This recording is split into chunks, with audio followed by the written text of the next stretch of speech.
Going on YouTube, bringing you guys today a top 10 pro Call of Duty players in history, and there are going to be 4 honorable mentions as always in most top 10s, and I'm going to be doing them by what I think they should be in, like what order I think they should be in. So let's get right into it. The honorable mentions are Nadeshot, because he's been in the competitive scene for a while. I think he's been since COD 4, if I'm not mistaken. But he did take a break. He stepped down from being a competitive player, and he hasn't won that many tournaments to be called one of the greatest Call of Duty players. He has a lot of top 8 placings, but not a lot of tournament wins. The second honorable mention is JCap, because I should have placed him higher on this list, but I don't know. He did win Call of Duty championships in 2015, which was called AW, and he did that with Denial, taking down Optic Gaming for them to not go on their 4P at the beginning of the game. Actually, I think it was a 5P. I don't know. Yeah, he's been around for a long time, but I don't know. I should have placed him higher. The third honorable mention is Proofy, because he's one of the most underrated players in Call of Duty history, in my opinion. He has a really good AR shot in any game, really, especially Black Ops 2. He was really good at that game. And then the fourth honorable mention is Dito, because he receives a lot of hate for pretty much not that many things. He doesn't really do anything, and he just tries playing Call of Duty, trying to win like any other competitive player, or professional even. Let's get right into the top 10 then. Number 10 I put as Rambo Ray, because he's been in a lot of grand finals. He's not the best Slayer, but he's not a Slayer. He's an OBJ player.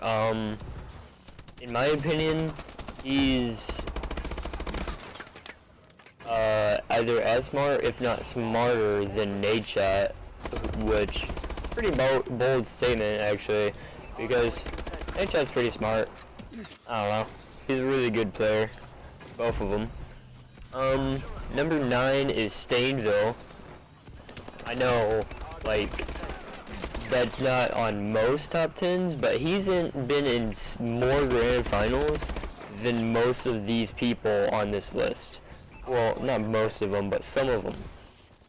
And I don't know, he doesn't receive that much. He doesn't receive hate, but he also doesn't receive the support that he deserves. He's a really good Call of Duty player, and I think he deserves a spot on number 9.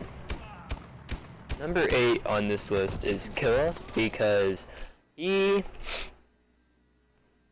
a really cool person in real life, and he's really funny, and he's not really good at COD, but he's good enough to receive a top 8 placing at any event. And he is also a world champion, and there's only like, what, 13 I think world champions, or maybe 15. There's not that many world champions. Yeah, and I think he deserves a spot on number 8.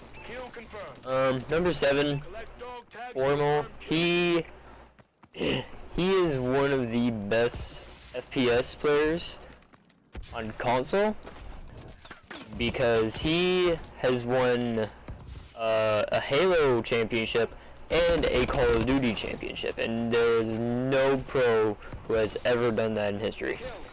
And he had a really good shot with a sniper in Halo, and also a really good shot with an assault rifle in COD.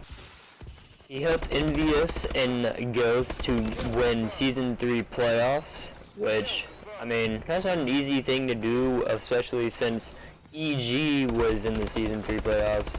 I know that they kind of fell off before Season 3. I think X Games, they fell off then when Optic Gaming beat them in TK. And he is now considered as one of the best ARs in Advanced Warfare, and that's why I think he deserves this 7th placing.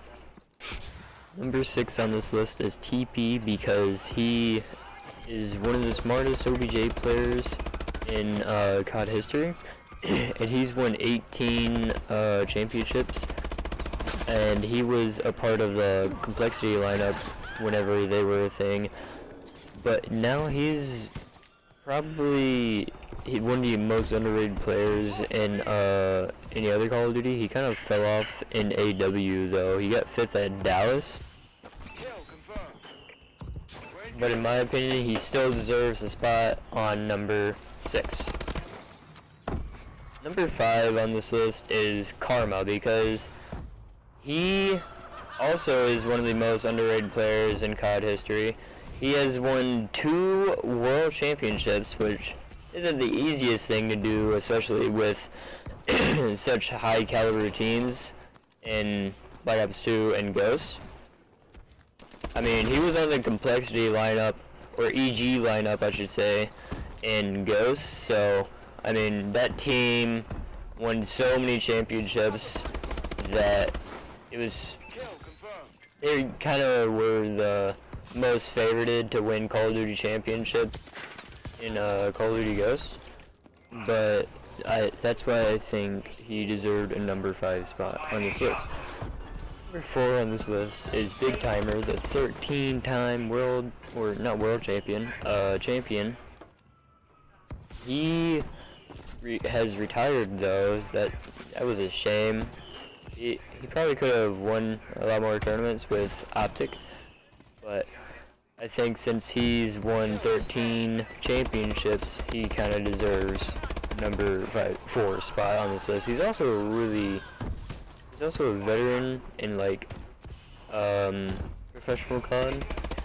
Whenever you think COD, you think you think of Nadeshot or someone like Big T. Number 3 on this list, he literally has had to have been on this list. He's on almost every single top 10 pro players ever, and that's Scumpy. He is 19, I think now. Should be 19, yeah. And he has been on Optic Gaming for a while, but his first LAN tournament he went to, he won. Not that many people can say that. I know Miracles, he kind of went onto the scene in Black Ops 2, and he went to win 4 or 5 championships in a row with Farico Impact. But Complexity dethroned them at MLG Anaheim, but that's why I think Scumps deserves a spot on this list. He has a ton of raw skill, and his team on Optic Gaming right now, in my opinion, is the best roster in Call of Duty history on a pro team. Number 2 on this list is Crimsix. He has so many championship wins. He's probably one of the most winning Call of Duty player, and he is the most winning Call of Duty player of all time. But he also is probably one of the most winning MLG player of all time, because I know the caster Mr. X, he is number 4 he's ranked number 4 in how many how many MLG event wins he has. Like, he was a pro in Rainbow Six. He was a pro in like Halo or something, I think. I don't know. Gears maybe. And number 1 is Clayster. He's won every single type of tournament. He's won MLG events, UMG events, and back in March he won Call of Duty Championships with Denial. So he also dethroned Optic Gaming this weekend, just this weekend at UMG Dallas with his FaZe lineup, which I think is good for him. He's getting older. Most people won't retire whenever they're like 25 or something, somewhere around there. So I think that's good for him, and that's why I think he deserves a number 1 spot on this list. Okay, that's all, guys. Thanks for watching.